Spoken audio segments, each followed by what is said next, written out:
काठ स्टक यसरी गरिन्छ है। यो चाहिँ पानी परेकोले गर्दाखेरि काठहरू सुक्नु पाइरहेको छैन।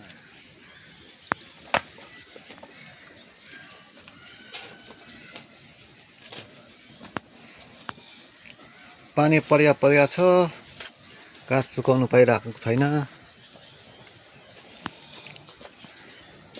घाम लाग्यो त मजाले सुकाउनु पर्ने। यो पनि तपाईँको काठै हो हैन। पानी आउँछ फेरि रहन्छ, तिरपालले ओढाइराखेको। त्यो चाहिँ